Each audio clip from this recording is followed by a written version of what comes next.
Well, hello everyone. Welcome back to Adrian's Digital Basement. Super mini mail call, and let's get right into it. So I've been letting packages are accumulating. I got a big box on the floor here, but it's filled with smaller packages.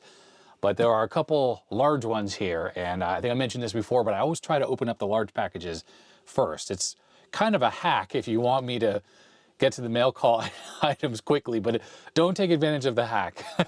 It's just yeah, from a space consideration, the box is filled with packing material and stuff. I kind of need to open them to make space. But this one on the floor right here that's just filled with smaller stuff like this, it doesn't take up as much space. So I don't have to be quite as urgent to open it. But I do want to get through this because it's got to be like 30 things in this box now. Stuff I haven't opened yet.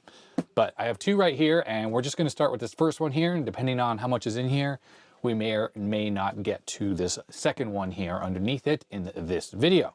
Looking at the label, this seems to come from Alex in Worcester, UK. I probably am saying that wrong, but I apologize. Hi to all my UK viewers.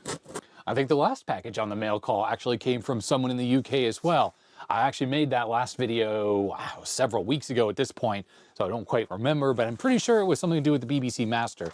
We have an invoice on the top. I'm not going to look at that yet. That was for customs, and it looks like I have a couple computers in the box there, and then there's some smaller stuff I put here on the bench. So let's take a look at this smaller stuff first. Or, no, I'm trying to think of what to do here.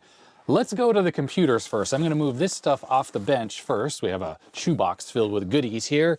So this is where I wish this camera above here actually had a much wider angle lens, because it's as wide as I can get.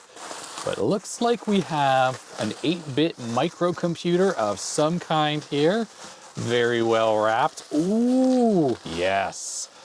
It's an Amstrad, and it's an Amstrad that I do not have. Check that out.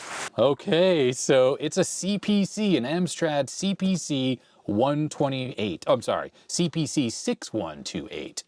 And I'm going to say that this is the successor machine to the older CPC 646, I think it is. Let me go grab it.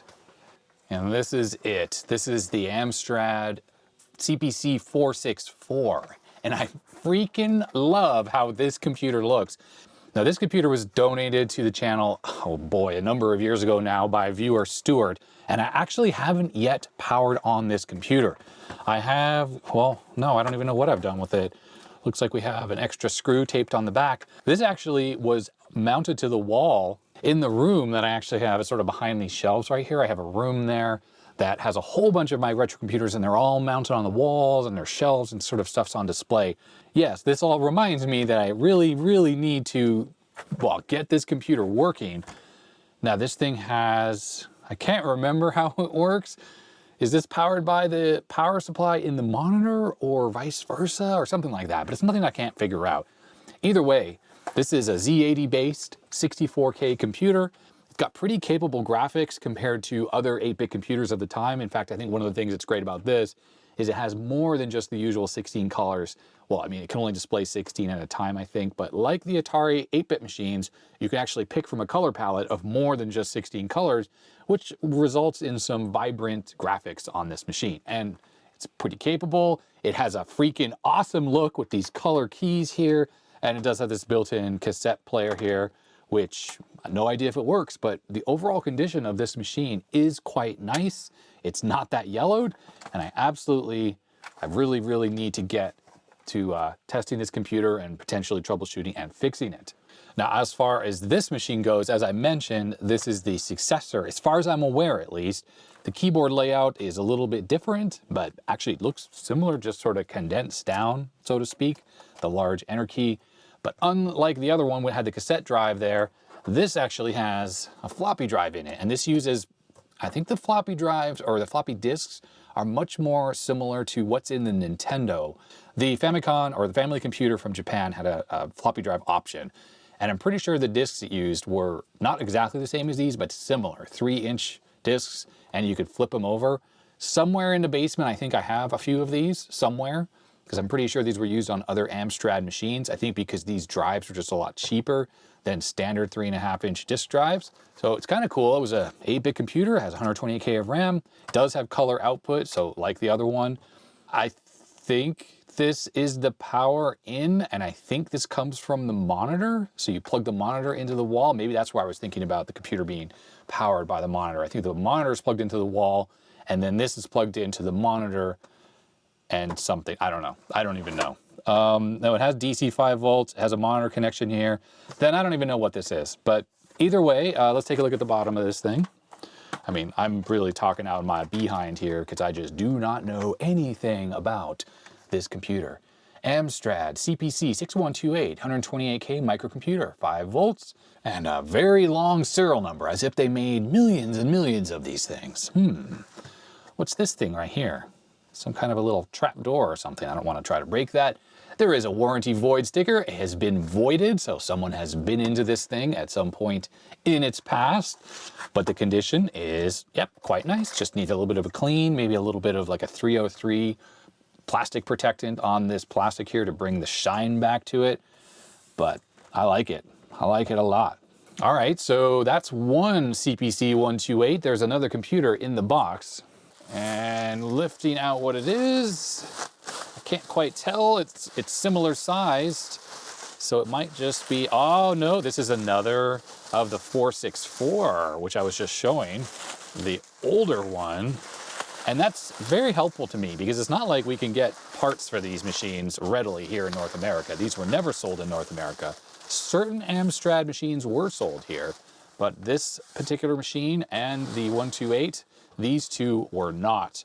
So if my machine is broken, the other one I have as well, then I might, well, it's actually helpful to have two of these since my troubleshooting skills at fixing these is so lackluster. So I might need to do a little bit of chip swapping just to verify or validate that we have a bad chip or whatnot. Now, one thing I'm noticing right off the bat is take a look at the label on here. So Amstrad 64K color personal computer, CPC 464, and it looks a little different than the other one here. Check out the label on this one. That has the more recent Amstrad logo that has like kind of the slash through it there. Otherwise, they look similar, but yep, a little bit of a difference there. I'm sure people watching are very familiar with these machines and probably can tell me what exactly the difference is between these, like if this is older or the other one is older or what the deal is. On the side of this, we have, looks like a kind of a knob there. We've got a switch. Does this look all the same on the back? No, it does not, actually. It looks different than the other one. So this the one closer to me here, this one is the one I already had that Stuart sent in. And notice the monitor, RGB, and the power is over there, and that's over here on this. And like, I mean, it's all different. So clearly the main board that's in here is completely different. User port IO and a headphone jack. And that jack is on the side right here, and there's the headphone jack. And that's on this one here with this different logo. Meanwhile, in this one here, there's absolutely nothing on the side. It's just flat. The stuff on the side, this knob here and the switch, they look identical between the two of these 464s. Ah, yes, there it is. There's the logo with that red slash through it. I think that's the later logo, made in Korea. And this is the one that Stuart sent in. But this is the one that we got today with a different logo, also made in Korea. I'm trying to remember right now if I've even seen any of these in the US, besides the one that I already had and not tried yet. I think I've never seen one at any of the VCF shows I've been to. I've definitely seen some Acorn machines. I think I saw an A3000, like an Archimedes, and I've definitely seen like Acorn, Electron, and of course BBC machines. Now, I mean, I have a few of those myself, but I'm pretty sure I've seen those. I know I've seen ZX Spectrums as well here. But these things, I just don't think they were as common in the UK as, say, the ZX Spectrum. And then, of course, the BBC Model B was really popular in schools. So those two machines are super common. But I think these Amstrad machines, maybe not as much. So when you were growing up, if you had one of these Amstrad machines in your house, and this was your favorite machine, and you had a war on with your friends because they had a Commodore 64 or a ZX Spectrum, and you're always saying how much better the graphics were on your machine, I would love to hear about that down in the comment section. Since a good number of my viewers probably watching this are from North America, let's take a look at Wikipedia here to read up a little bit about these two machines here just to see what they're all about. So the 464, according to Wikipedia, is one of the best-selling and best-produced microcomputers with over 2 million sold in Europe. So I guess I'm completely wrong about them being less common than the ZX Spectrum or the Acorn machines, because that 2 million is a very significant number. We can see here the 464 was released 1984, which was a little bit late. I mean, the Commodore 64 had already been out for a few years, and the ZX Spectrum, I think, as well for, at least one whole year. So there were a lot of other machines that had sold a whole bunch before this machine even came out. I think one of the deals was, though, that it was bundled with a monitor. So you either had a monochrome monitor, so it would give like shades of green, or color, which was kind of nice. You didn't have to buy something extra. Of course, a lot of people hooked their Commodore 64s and their ZX Spectrums and stuff like that up to televisions, which were things you already had in the house, which potentially made them cheaper. But I mean, $199 for including a screen, pretty inexpensive. This machine sports a 4 megahertz Z80, as I mentioned. We got 64K of RAM, a few different video modes, including a high-res 640 by 200 in 2 colors, so just be black and white, and then of course 160 by 200 at those full 16 colors. And there's the thing I was mentioning, it has a palette of 27, which was certainly more than most computers, although like I said, Atari 800 and 400, those have a palette of, I think, even more than 27 available to them. Sound was provided by the General Instruments AY8912. That thing was used in all sorts of systems. The original ZX Spectrum did not had like basically PC beep speaker. The later Spectrums did have this exact sound chip in them as well. And I think a bunch of other 8-bit systems and game consoles and things use this as well. It's very simplistic. I think it's just square wave, but this certainly was a long way from like what the SID can do, which is an actual FM synthesizer that has all sorts of different envelopes and waveforms you can do to change the way the sound is. Actually, you know what? There's an entire, like, more in-depth article about the whole CPC series, which I think includes the 464 and the 6128. All right, so it looks like the CPC 6128 came out in 1985, so just a year after the 464, and that ended up reducing the price of the 464 from a launch price of $249 or $359 for a green or a color monitor. Wow, you know, I have to say, 369 pounds, which I don't know what that converts to in US dollars at that time, but that doesn't seem super expensive considering it included the color monitor and the cassette drive. There was a later version of the 464 called the 664, which looks like it's essentially the same without the awesome colored keys, and then instead of a cassette drive, it then had a floppy drive instead. And then here's the 6128. So biggest change, obviously 128K of RAM and the 3-inch floppy drive, but also it added compatibility of CP/M. It's kind of amusing, actually. It doesn't seem that Wikipedia has a proper picture of the 6128. They only have a version or picture of it with the top cover removed and the keyboard flipped over to the side.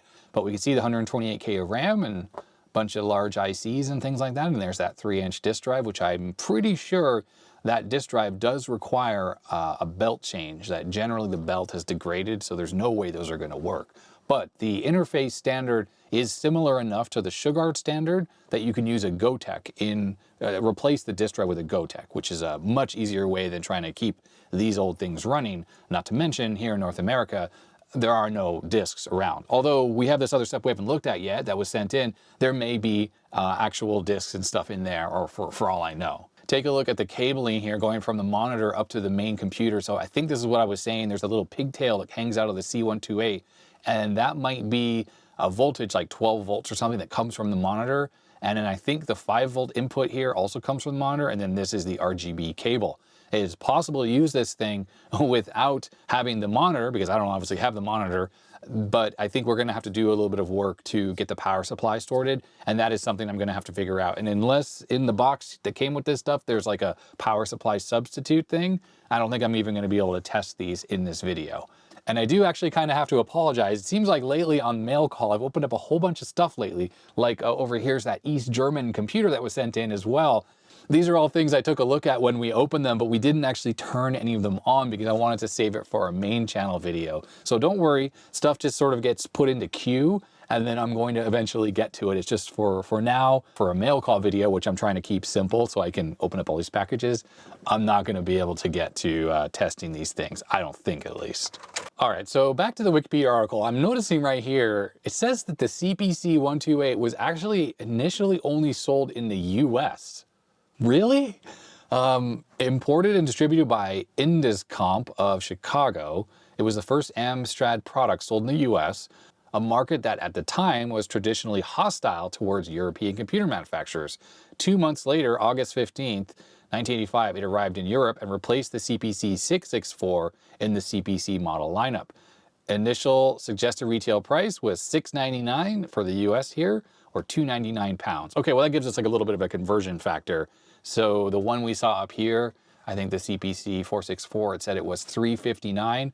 So we can kind of imagine that in US dollars in 1984, it was probably like $800. So I guess that's not really as cheap as I was thinking it was. The Commodore 64 in 1982 launched for initial price of $595, but very, very quickly, like by 1984, it was already selling for like $199, I think, or less US. Now remember, no floppy drive, no monitor, so you needed those things, but you could use your television for the monitor, and then, well, you had to buy an external floppy drive, and those were very expensive because we know that 1541 disk drive is an entire computer inside there. It's a 6502 based computer, but nonetheless, I think those came down in price quite a bit as well, and I wouldn't be surprised that by the time this thing came out in the US, it was probably pretty price competitive to the Commodore 64 if you combine the 64 plus a floppy drive. And actually it looks like, yeah, you had to pay an extra $100 in the US, $800 total to get a color monitor. It appears there was also a 128 plus version that seemed to, what did it do? It sort of added hardware sprites and scrolling, and it gave you a color palette up to 31 colors, 15 for hardware sprites and 16 for the background out of 4,096. So that is quite enhanced. That is much more similar to like the Apple IIgs. Of course, the 2GS had no hardware sprites and no scrolling registers or anything like that. So that was pretty fancy. Enhanced sound offers DMA transfers, more complex sound effect, and reduced processor overhead. Very interesting. Looks like a couple other models came out, the 464 Plus and the 6128 Plus as well. And then there's a game console version, the Amstrad GX4000. So funny. So there was the C64 game console. There was the Atari game console that was like an Atari 8-bit computer game console. How absolutely silly. Looks like we have a custom model for Spain, and we also have the Klein computer. Hey, that's the same computer, or the same company that made that East German computer that I have over here. And indeed, it was built in East Germany by VEB. So yeah, I assume that's the same Klein computer company as the one that's over here that we have yet to take a look at. And here's a little bit on the floppy drive. Matsushita 3-inch floppy drive. Yep, it's you have to flip it over to get to the second side. Looks like an NEC 765 floppy drive controller is used to control it, and that is exactly the same chip used in like the PC Junior, for instance, and a whole bunch of IBM PC XTs. In fact, that even says that right here, PS2 machines as well. And many or most floppy controllers, or all floppy drive controllers on the PC, are actually backwards compatible with that chip. And that would be why almost certainly the GoTech works in place of the drive, because all that signaling is the same, and it's like 250 kilobits per second probably. Oh yeah, okay, and it says right here, double density, so it's MFM encoding, which is exactly, you know, what the IBM 360K drives use and 720K floppy drives. And reading on a little further, it actually looks like the 464 can run CPM. You just need the DDI1, the disk interface or disk expansion interface. So I guess the reason why it's not really capable of running CPM is strictly because clearly CPM isn't going to work on a cassette drive. So I guess this thing supports the necessary memory map to run versions of CPM. That's pretty cool. And here is one of those awesome timelines they have on here. So the 464, while released in 1984, was sold all the way into 1990. So it had a very long lifespan, which almost certainly explains that really high number of units sold. It's very much like the Commodore 64, if you can include the bread bins and the later 64Cs. I mean, it is identical machine, just in a different case, right? I think the number of sold is significantly more than this, but it also sold for a very long time, all the way from, 1982, all the way through into the 90s. I think even later than this, might have been up to 93 in certain Eastern European countries. The later 128 machine here is the red line, and that also sold all the way up until the end. And then these orange ones here, I think, are the plus range. So they kind of rebranded these older ones and then added, you know, the additional features or whatever and sold them as a plus. So they kept on going. And I can scroll over here and oh, they look all the way into 1992 as well. So pretty long-lived line. Pretty cool. I'm very curious to know what US sales numbers were for the 128 and how long they were being sold, because as I mentioned, I have never ever seen one of these 128s here in the US. All right, well, let's see what's in the other packages that were included with this, because I'm really curious now what's inside that shoebox. So it looks like we have a few manuals here. Oh, awesome. Okay, so the user manual for the awesome 128. I like that. And then we have the manual for the 464. And I'm sure like most 8-bit manuals of the day, these are really well written and friendly and basic programs to type in and stuff like that. And oh, look at this. Yep, fonts. Maybe it's, I don't know, you could do custom fonts. Additional RAM, talks about that in here. Oh yeah, was that a little bit of schematic action going on? No, I was teased by what looked like a schematic. Did you see that? That's like some circuitry there, but I think it must be talking about, oh yeah, this is for video output. And looking at the output here, these are voltage dividers. I wouldn't be surprised if there were like some kind of a TTL level for the RGB output. It's still analog because it supports more than 16 colors.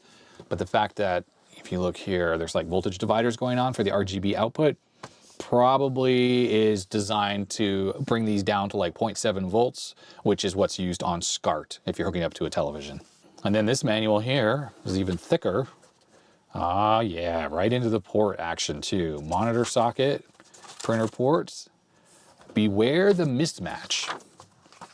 Lots of basic programs to type in. Even more comprehensive, this manual appears than the one for the 464. A couple different OSs you can run there. It's talking about CPM and things like that, making disks. Yeah, all right. Very nice.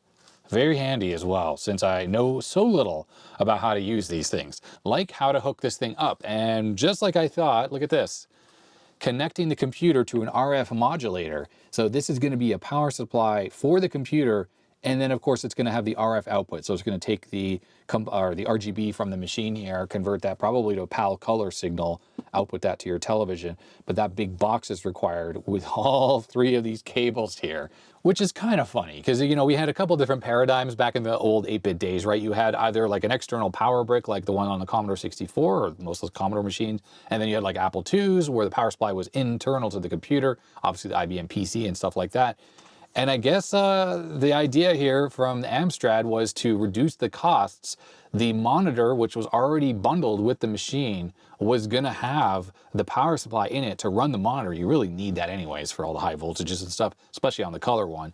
So they decided to save costs and just power the computer right off the monitor. It is a little unusual to me why that DIN cable doesn't have all the power lines as well as RGB in it. Why did they have those pigtails separately? I don't really know the mindset behind that, but whatever, that's how it was done on this computer. So whenever you hooked up your monitor, you always had the RGB cable plus those coily cords going to the computer, which does seem a little on the messy side. Although if you want to talk about messy, talk about the TRS-80 Model 1, which had like a ton of wires just like flying all over the place. That thing was a desk disaster. All right, so that brings us to the shoebox here. It looks like shoe size, US 11, just in case anyone was curious. So what do we got here? Oh, all right, very helpful. Right off the bat, we have a SCART cable. So this looks like it has, I am assuming maybe this is audio out. And this should allow me to plug this into something just like my RetroTink there, which has a SCART input. So this will be very helpful. And maybe this actually brings us one step closer to testing these out, because we might have a power supply in here for all I know. Okay, we absolutely freaking do. That is awesome. So there it is. All right, okay, so let's take a look at what this is exactly. Yeah, all right, 5 volts and 12 volts. So this must have been a power supply used for powering hard drives or something like that. And then the old end was just cut off. And then we have the 2 barrel jacks here, and one's probably 12 volts and one is 5 volts. So the little pigtail out of the computer plugs into here. This plugs into the back of the computer. And then we actually have power. And then of course we just need to use the SCART cable and we actually have a machine. All right, we'll be testing those in a little bit.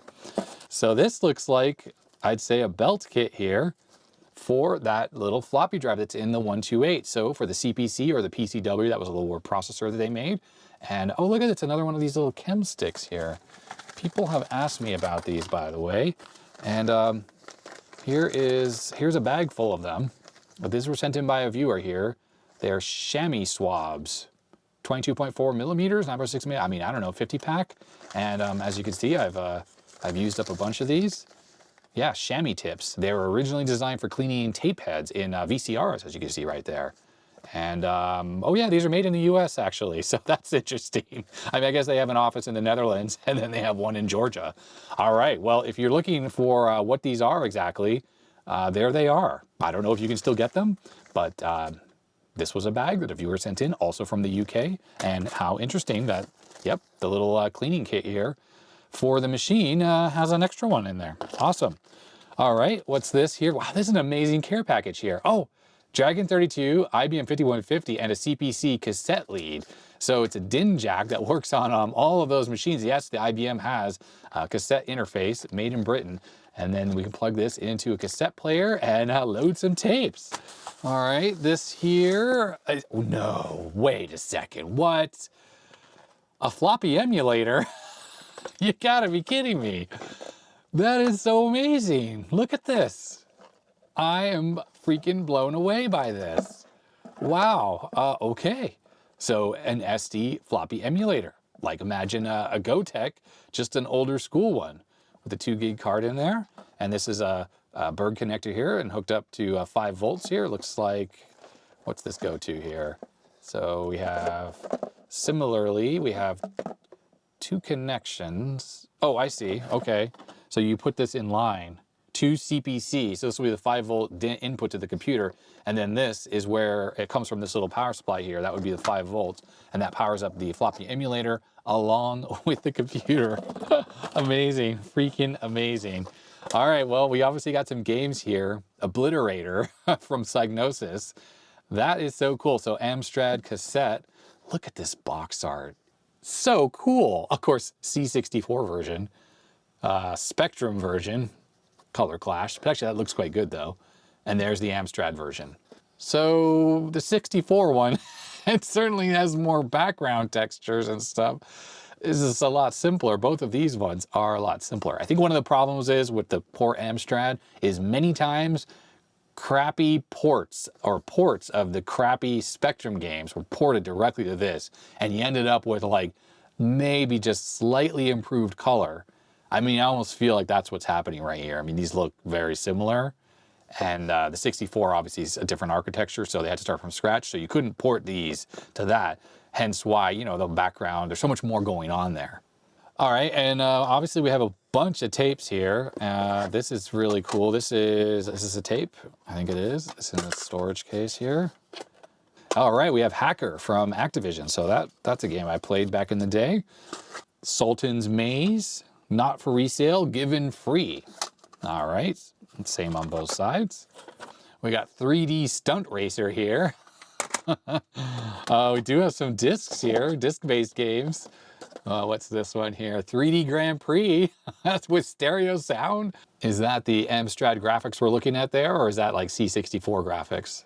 Find all the latest stuff at your news agent. All right, put yourself behind the wheel of a Formula One racing car and enjoy all the excitement of driving one of the world's most powerful four-wheeled machines. Excellent graphics combined with stereo sound make this a surefire chart topper. All right, I bet you people watching are gonna be like, oh, I totally remember that game. What else have we got here? We have International Karate by Endurance Games here. Perfection is the only accepted standard. All right. We have Vigilante by Irem Corp. I'm not sure I know this, but oh, US Gold? I don't know, they didn't always make the best games in the world, did they? Look at this box art, R-Type. I mean, this is gonna draw you in. You look at this and you're like, oh, look at this graphics, it's so cool. But then the reality is the graphics aren't always the same and they're not as cool looking as that. It does look pretty good though. The Amstrad 464, 664, and 6128 versions, that's gotta be the Spectrum version. Just the fact that like, there's no texture or no color in those items. It's just like solid blocks of color. Maybe this is the Amstrad version here. Stunning graphics. Screenshots taken from various computer formats. They don't actually tell you. All right, but there it is. There's the game, R-Type. And if you're watching this and you're someone like who grew up in the US and you're used to games being distributed on discs, obviously not this kind of disc, but 5¼ inch discs, cassettes were a huge deal in the UK, and most kids would go to their like local stores and be able to pick up these tapes for a few pounds, and then the quality would be varying with how good it was or not. But it was really just like, they really did this to like draw you in so you'd buy their game. And you look at the back and you're like, oh yeah, look at these graphics, actual Amstrad screenshots. Okay, so I know the Amstrad can do better than this though. It just feels like a Z80 or a ZX Spectrum port. It's Fantasy World, Dizzy, F1 Tornado, different modes, and the graphics look pretty good there. That's cool. Vigilante, I think we looked at that already. And lastly, we have this one, Manic Miner. Okay, I've definitely heard of this game. I don't think I ever played it though. Mad, Mastertronic Added Dimension. Doesn't say where those screenshots are from. Can you get past the poisonous pansy, spiders, slime, and violent robots to mine the valuable metals and make your fortune? This is so awesome. I love these tapes here. Now we got a bunch of discs. This one just says blank, and let's just pop one of these out here, see if I can figure out how to do that. So there's one of the floppy disks. Obviously, it's this size right here. It does have some kind of a cover there, and that's different than the Famicom disk systems that that was actually open and exposed. Now those had like Nintendo embossed in the disk too, so you couldn't take another disk that was generic and use that in that computer. Look at this, Tandy Radio Shack was selling these floppy disks at some point. An original CPM Plus disc. This one may not work, which is why that replica is in there. And then we have an original Hitachi disc. Remember, they were the makers of the drive. These ones say blank, and that one says bad on there, and CPM Plus. A couple more discs here, another Tandy disc here. It says Programmer Utilities, I think, bad. Double-sided, single-sided floppy disk. Yep, so a bunch of different copies of CPM and stuff there. That is amazing. All right, so I wanted just to make sure this actually came from Alex, even though that was written on the box. Sometimes if it's like shipped by a third party or a store or something like that, that might have the name of the, not the person who actually sent it to me, but like the person who works at the store. So I went and found the original email here. I'm not going to show because there's like personal information in here, but absolutely this did come from Alex. And Alex said that they didn't think that the Amstrad had ever really been shown on the channel. And sure enough, yeah, I had that 464 already, but I had never showed it. And Alex had a CPC 128 with the monitor and the SD card reader. So we looked at that, the floppy drive emulator, and then a CPC 464, the manuals for both, SCART cables, floppy disks and tapes, and a power supply. Alex said in this email that the 6128 is in full working order and the floppy drive recently had a refurb not that long ago and it reads disks fine. Although I'm pretty much exclusively use the SD card reader. The floppy disks I have nothing interesting on them. It's just stuff like CPM, which is what we just saw looking through them. The 464 works, but does have a temperature or a temperamental power switch, which needs wiggling back and forth to get it to power on properly. I believe this is a common issue. The monitor though is functional and exhibiting good color and brightness, but does have some arcing problems. Now, in my response, I'm pretty much said, hey, that's really cool. I just didn't think that sending the monitor would make sense because of course it would need a voltage converter to even work here. I'm not sure I could have converted that, especially if it didn't have a switching power supply inside. And then of course this box that Alex already sent was huge, and to have another really heavy monitor in there would have made the shipping costs, which were I'm sure absorbent already with this, what Alex has sent in, it would have made it so much more. So I pretty much said, you know, since you have this power supply here that replaces the monitor anyways, that probably no point to send the monitor specifically. Since the output of both these computers is RGB, with a little bit of fiddling around, then I can actually hook them up to my Commodore 1084. The 1084 that I use can support composite sync and everything and would absolutely work. And looking back, it looks like Alex and I were corresponding back in October of last year. And then Alex let me know in February of this year that this stuff got shipped to me. And then I've had the box floating around in the basement here for a little while. So yeah, Alex, hopefully you're watching this. And I think what I'm gonna do now, since the CPC 6128 is working, let's get that thing hooked up and let me try an Amstrad CPC out for the very first time in my life. Well, this is Adrian from the future. You might notice by the wardrobe change, I'm gonna have to edit this into the video because as I was cleaning up, I actually found the letter that Alex sent and included with this computer, and I didn't actually see it until after I had done filming. So let's take a look at the letter. Hi Adrian, I've been an avid viewer for several years and thought you might enjoy seeing some of the main competition for the ZX Spectrum and the C64 on this side of the pond. So herewith are a couple of Lord Sugar's finest, the Amstrad CPC 464 and 6128. A 6128 with the GT65 green screen was my first computer I ever owned. In 1993, I was very late to the computing party. I have fond memories of playing R-Type and Dizzy games and learning to program on the Z80 with Maxim Assembler on ROM. The CPC was eventually replaced by an XT clone, an ICL DRS M30, now a rare machine, and I really wish I'd had the foresight to keep. Included are various cables, some games on tape, and a Lotharek SD interface for the 6128, and a few 3-inch floppies of stuff like CPM, utilities, and a word processor. Tip: to boot CPM from BASIC, insert the disk and enter bar CPM. The 6128's disk drive works, but the jumpers on the Lotharek are set in such a way that you won't be able to have access to the drive while it's connected. The 464 has a temperamental power switch, but otherwise it's in full working order, and unfortunately a lot of the games released for the CPC in the day were just lazy ports of the Spectrum versions and didn't use the machine to its full potential. The AY sound chip is no SID, but it's capable of a lot more than most games of the era would have you believe. Have fun, Alex. And it's funny, as you watch this video, please remember that I didn't have access to Alex's letter until after, so there's a little bit of me stumbling around on how to try to use the machine that's probably coming up depending on where I edit this video in. So yeah, there we go. But thanks very much, Alex, for this wonderful letter, and let's get back to the video. Okay, so very first thing we need to do is just make sure this is a multi-voltage, and it is 110 to 240, so we're good to go plugging this thing into the wall. And you can see right there, by the way, there was the original Molex connector that went to a floppy drive, which is what this thing was repurposed from.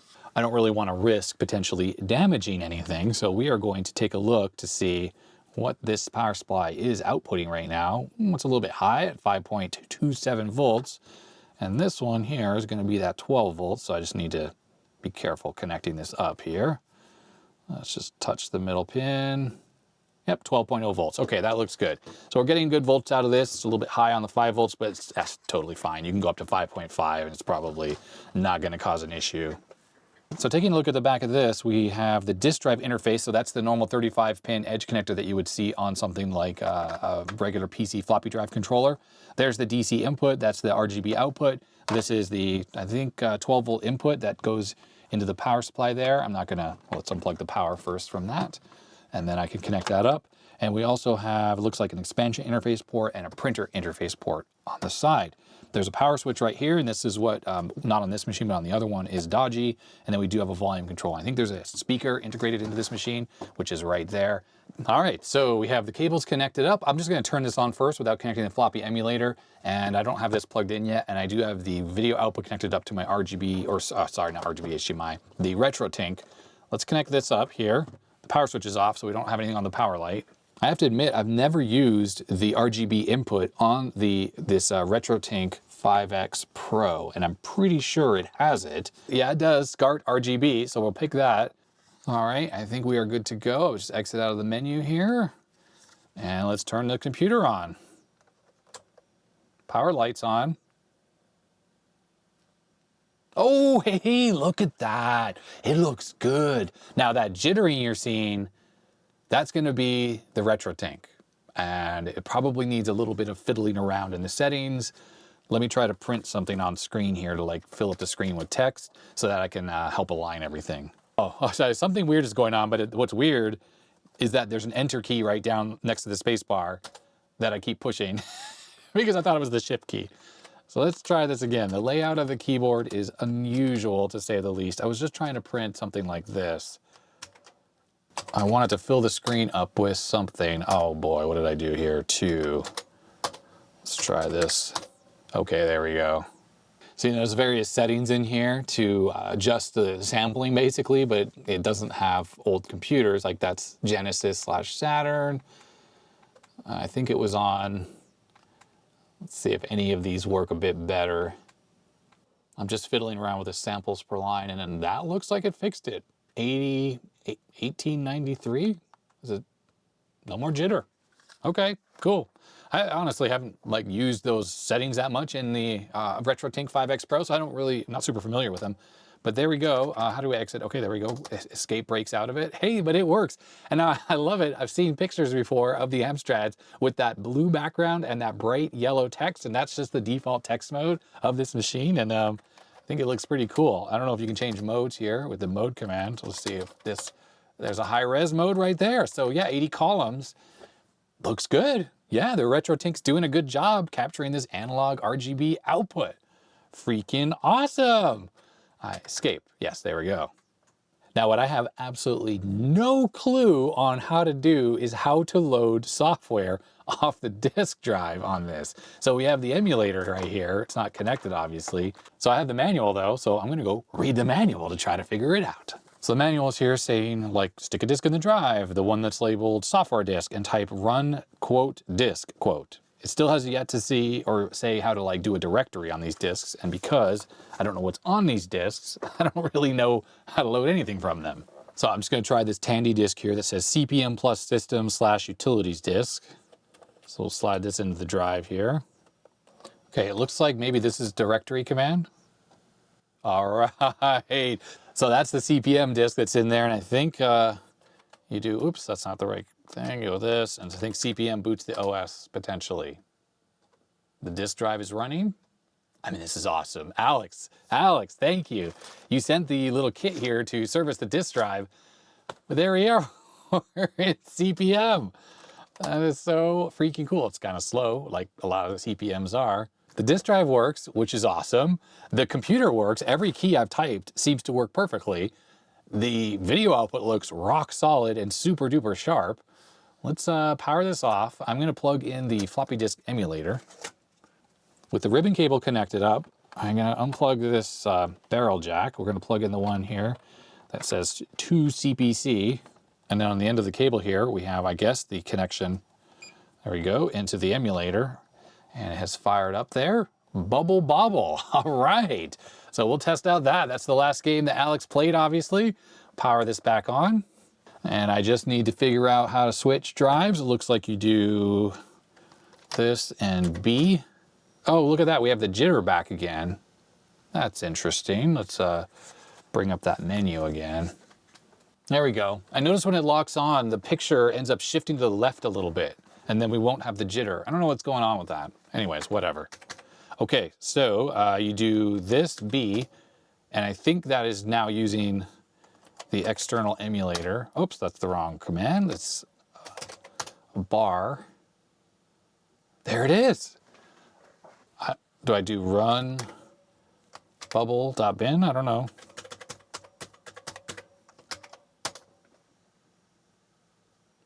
There we go. Okay, is that like a BBS or something? Press A for bubble 1. Okay, I don't know. Oh, there's a speaker in there. Oh, this is freaking awesome. So what's cool, look at that. Look at that. Look at those colors. Vibrant, so vibrant.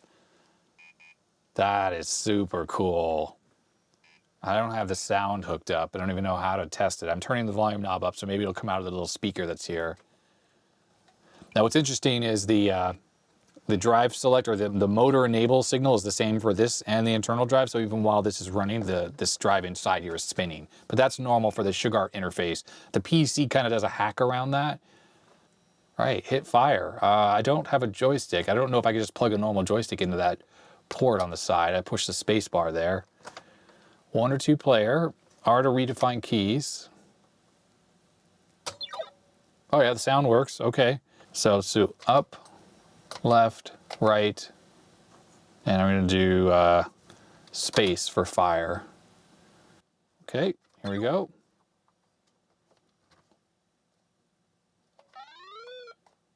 All right, well, yeah, the sound is simplistic, like I thought. But there we go, bubble bobble. Neat. Now this version of the game on the PC is pretty cool because it uses ad-lib music, so it sounds really great. And well, the graphics are also a little more fancy than this, but this is neat. This is still quite neat. Okay, start. Oh, I was pressing the wrong keys there. Come down. No. Hey, that's bad collision detection right there. Did you see that? Oh, I tell you, the bubble hit that thing and it didn't do anything. Anyhow, there we go. So yeah, my first time playing a game on any Amstrad CPC ever. This is so awesome. What's really cool and exciting here, which I'm really excited about, is since this computer fully works, it gave me an experience of like using it, plus the manual was very helpful. So Alex, thanks again for that, because I was able to learn how to use those disk commands.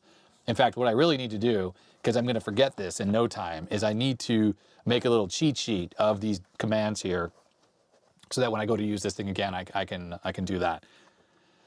Anyhow, what's good is I've been able to get a little bit of practice using this machine here, and this thing obviously fully works. And that means when it's time to work on the CPC 464s, the one that Alex said works but has a bad, dodgy power switch. The other one, I don't even know if it works at all. I think that came from an auction, and Stuart, like I said, he bought that, sent it in, and it had like unknown condition.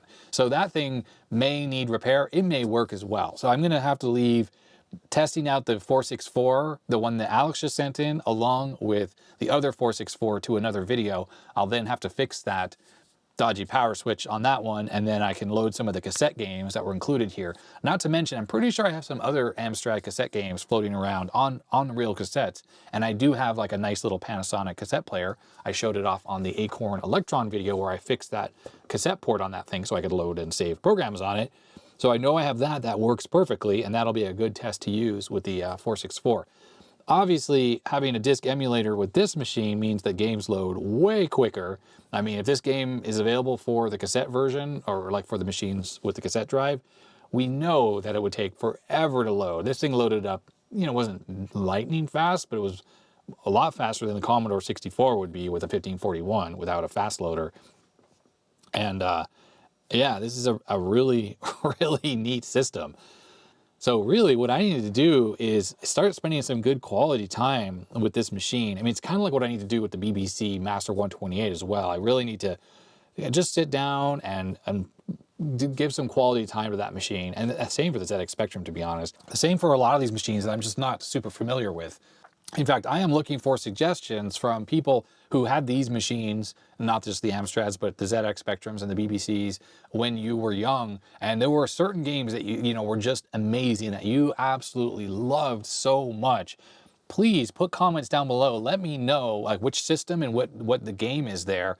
And also feel free to throw in any tips, because like I played that Chucky Egg game on was that the BBC Master video, I think the last one on this channel, on the second channel, and I was terrible at it. So people were putting comments about like how to move properly, like the tips on how to play that game. So things like that would be really helpful as well. And if people know stuff about like how to get joysticks connected up to this thing, if that's possible, like if it's analog or digital, hopefully it's digital. I'd like to use digital joystick like my Nintendo controller sitting right there. That's modded for 64 use. But I am really excited to have a fully functional CPC 6128. As much as I love repairing computers, it is nice to once in a while get things that just work, and everything about this 128 works. The keyboard, the floppy drive, like all the things that normally go wrong are all good with this computer. So Alex, I definitely really appreciate you sending this in. And like I said, I'll have another video on the second channel, or on the main channel that is, where I look at the other two CPC machines and kind of revisit this once I'm able to get a little bit more seat time with the Amstrad and learn a little bit about it, especially from all my viewers who will give me lots of tips about this machine. So I'll be a little bit more educated about it in the follow-up video. But what an amazing set of stuff that was sent in. Alex, thank you so much, and absolutely, I'm really mind blown. Thank you again. I don't know what to say. Just staggering how awesome this is, especially to have like the floppy emulator here, all those discs, all this stuff. This is just fantastic.